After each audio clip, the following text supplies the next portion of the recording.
ৰাজ্য চৰকাৰৰ কৰ্মচাৰীসকলৰ বাবে জনাব বিচাৰিছোঁ পুনৰ 5টাকৈ গুৰুত্বপূৰ্ণ খবৰ, য'ত কৰ্মচাৰী শিক্ষক সকলোৰে বাবে কেইবাটাও গুৰুত্বপূৰ্ণ নিৰ্দেশনা আহিছে। অষ্টম দৰমহা আয়োগক লৈ খবৰ আহিছে, বদলীকৰণ, লগতে কেইবাখনো গুৰুত্বপূৰ্ণ নিৰ্দেশনা। সবিশেষ আপোনালোকক জনাব বিচাৰিছোঁ।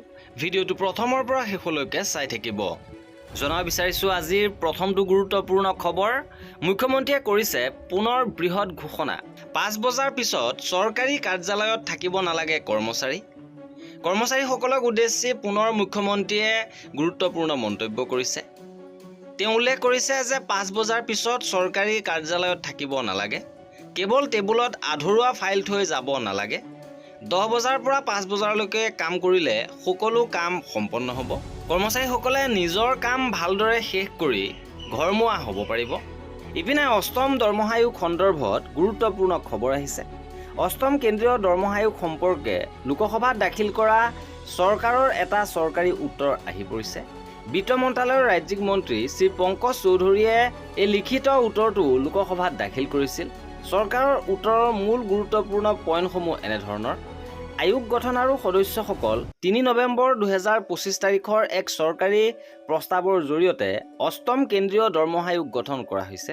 এই আয়োগখনৰ অধ্যক্ষ শ্ৰীমতী ৰঞ্জনা প্ৰকাশ দেশাই, উচ্চতম ন্যায়ালয়ৰ অৱসৰপ্ৰাপ্ত ন্যায়াধীশ, সদস্য খণ্ডকালীন প্ৰফেচৰ পুলক ঘোষ, সদস্য সচিব শ্ৰী পংকজ জৈন।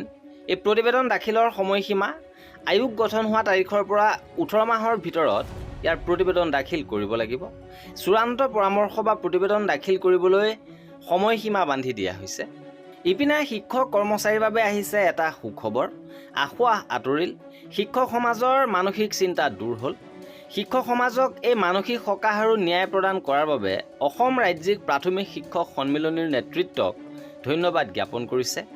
শিক্ষক সমাজৰ এই সমস্যাক লৈ প্ৰাথমিক শিক্ষক সন্মিলনীয়ে পত্ৰ প্ৰেৰণ কৰিছিল। অৱশেষত চৰকাৰী নিৰ্দেশনা প্ৰকাশ হৈছে যে পাৰস্পৰিক বদলিৰ সময়সীমা বৃদ্ধিৰ বাবে আবেদন কৰিছিল শিক্ষক সমাজে।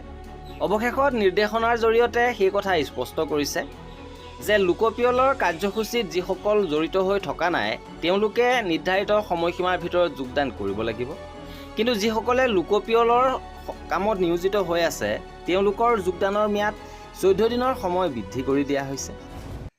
ইপিনে শিক্ষা বিভাগৰ আৰু এটা গুৰুত্বপূৰ্ণ ঘোষণা। 6 জানুৱাৰীৰ পৰা ৰাজ্যৰ 13 জিলাত প্ৰথম পৰ্যায়ৰ গুণোৎসৱ। সপ্তম পৰ্যায়ৰ গুণোৎসৱৰ দিন ঘোষণা ৰাজ্যত। 3টা পৰ্যায়ত অনুষ্ঠিত হ'ব গুণোৎসৱ। চলিত বৰ্ষৰ গুণোৎসৱৰ দিন ঘোষণা কৰিছে 6 জানুৱাৰীৰ পৰা ৰাজ্যৰ 13 জিলাত অনুষ্ঠিত হ'ব এই প্ৰথম পৰ্যায়ৰ গুণোৎসৱ। ইপিনে SRD শিক্ষকসকলক লৈ পুনৰ গুৰুত্বপূৰ্ণ খবৰ আহিছে। অসম ৰাজ্যিক প্ৰাথমিক শিক্ষক সন্মিলনীৰ সিদ্ধান্ত। SRD নিযুক্তিপ্ৰাপ্ত শিক্ষকসকলৰ প্ৰসংগত 18 আগষ্টৰ বিষয়ববীয়া সভাৰ সিদ্ধান্ত। 20 আগষ্ট 2026 তাৰিখৰ ভিতৰত সঞ্চালকক পত্ৰ প্ৰদান। 24 আগষ্ট 2026 তাৰিখৰ ভিতৰত আলোচনাৰ আৰ্জি। শিক্ষকৰ মৰ্যাদাৰ স্বাৰ্থত অসম ৰাজ্যিক প্ৰাথমিক শিক্ষক সন্মিলনী অটল অবিচল।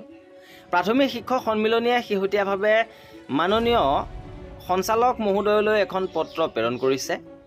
ইয়াত উল্লেখ কৰিছে যে অসম সৰ্বশিক্ষা অভিযানৰ অধীনত ঠিকাভিত্তিক ৰূপে কৰ্মৰত হৈ থাকি SRD যোগে নিয়মীয়া হোৱা শিক্ষকৰ দৰমহাকেন্দ্ৰিক সমস্যা সমাধানৰ কল্পে অনুষ্ঠিত 11 আগষ্ট 2026 তাৰিখৰ আলোচনাত গৃহীত সিদ্ধান্তসমূহ কাৰ্যকৰীৰ দিশত অগ্ৰগতিৰ সন্দৰ্ভত অৱগত হ'বলৈ 24 আগষ্ট 2026 তাৰিখৰ ভিতৰত আলোচনা বিচাৰি আবেদন কৰা হৈছে।